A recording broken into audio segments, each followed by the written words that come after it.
with these kicks. Back in the orthodox stance down there, it's a beautiful knee.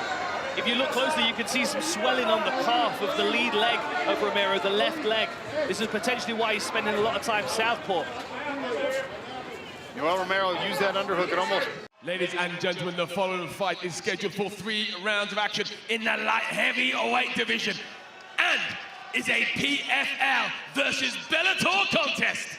Introducing first, fighting out of the blue corner and representing Bellator. He's a wrestling specialist and stands 6 feet tall. And his opponent fighting out of the red corner and representing PFL.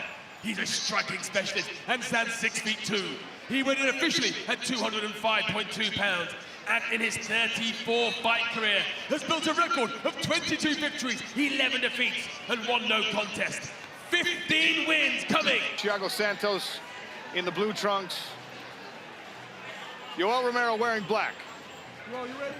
Thiago, you ready?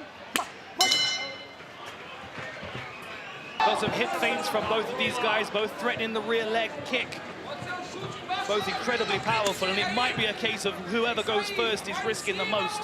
You've got to get out the way. You've got to make sure you're covered. You can't think about countering.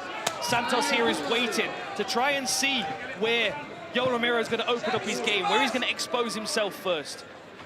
29 finishes between these two men. Not a lot of folks thinking we will see the judges' scorecards in this light heavyweight contest. Lovely feints from both of these guys. There's the head kick again from Maheta. Each of them have tested one so far in the early goings of this fight. 2 minutes down now. A lot of respect being shown, and understandably so. 1 strike from either. Switching stances there. Romero steps in, throws the right hand. Santos off in the traditional Saudi garb. Getting a little pop from the crowd. You can see the focus from John Jones. He knows how dangerous both of these guys are. You cannot take your eyes off this fight. I'd like to see Santos start to use that cross a little more, even to cover up his head. Has attempted 0 wrestling in this fight. And guys, he might not. It's one thing that would open his hands up a little more. Offer the threat. Everybody knows the resume on him. Everybody knows what I... This is from Santos.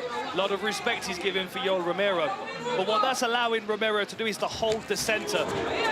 Big miss there from Romero, puts him off balance, but Santos not able to chase. How dangerous he can be with his strikes. I mean, the height he gets on his flying knees is incredible, but I would like to see him utilize his wrestling more. I have to wonder whether it's a question. I'll submit to you the question whether or not it has something to do with injury history, because if you have back problems, Santos landed one in that combination, but Romero ducks away from the rest. There in the black trunks, Thiago Santos ready to start round number 2 in the blue. Tim Sylvia, when he was a world champion. I want to know what kind of person is teasing the UFC heavyweight champion, Tim Sylvia, but... Hey, I was saying I thought he looked cool. Boy, there's a lot going on here by Thiago. Thiago just attempted an axe kick, and he got half of it done. The foot did come up to one side of the head. Oh, there's that takedown attempt. Almost. The distance wasn't there, but you just saw... With strikes in round number 1. Front kick almost came up through the guard of Romero there. Steps just outside range. Combination attempted there from Santos. A lot more output from Hammer here in round 2. Now to set the pace and dictate when they exchange, and that is not going to win in this fight. Thiago Santos' legs might become a liability. And we know how damaging Yoel Romero can be to the knees of his opponent, so we know the damage that Santos has already taken. He can't be standing there taking those oblique kicks, those chasse kicks to the knee. Santos had a surgery. He's got well-documented knee problems in the past. I'm going back a couple of years, but all the same, ACL on one leg, MCL on the other, it's tough, and Yoel is chopping away at that. At a minimum, it's having a mental effect on Santos. Well, it's caused him to switch stances here. His jab. Francis Ngannou just walked in to take his place cage side. Ooh, head kick bounces off the guard partially there for Santos. Yoel Romero starting to put some things together here. Santos is not liking those low kicks. He keeps switching his stance here. I wonder why. I wonder if it's because he's trying to set something up, or because he's trying to avoid taking kicks to those legs. I would guess that it's more of the latter. Risk-averse game plan from both of these individuals, even late into round number 2. Someone's going to have to seize control of this fight. There's a head kick attempted again from Yoel Romero.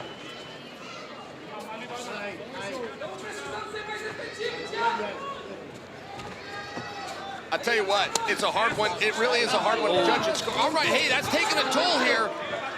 That's a meaningful toll that the judges weren't just able to see on Santos.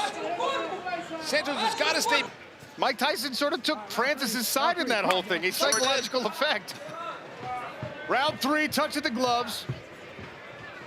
Thiago Santos, very, very hesitant in round number 2. Needs to get busy if he wants to beat Yoel Romero, who swings away with the left. Some really meaningful low kicks, and now he's dominating the center again. Beautiful head movement there. That's going to make Santos even more hesitant to throw if he's missing every time he does.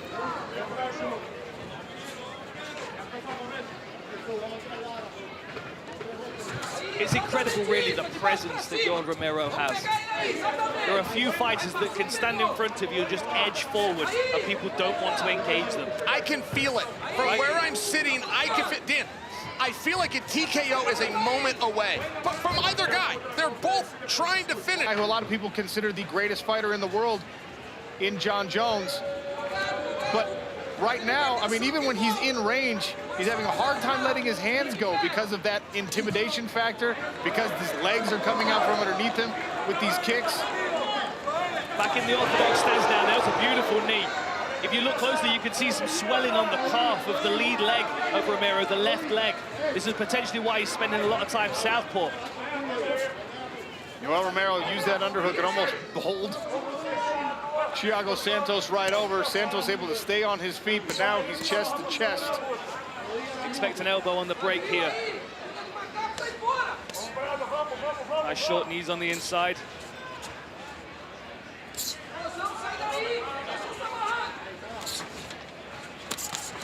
Wow, flurry on the exit there from Santos.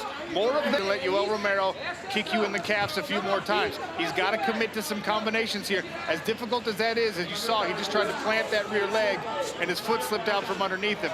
Of course, sitting here cage side, it's always easier said than done, Dan Hardy.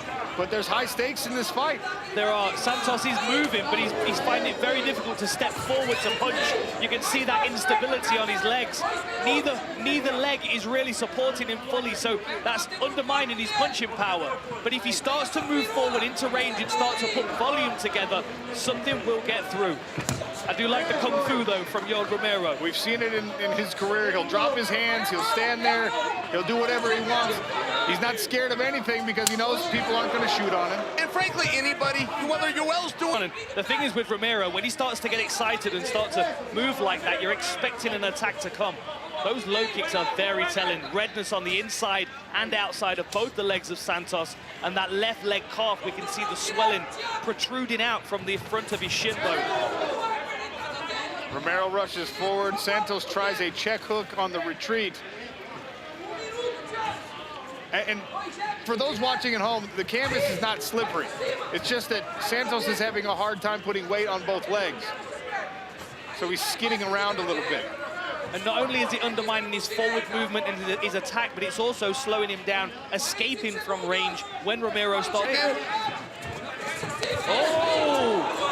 There's some commitment on the attack with 30 seconds left in this fight.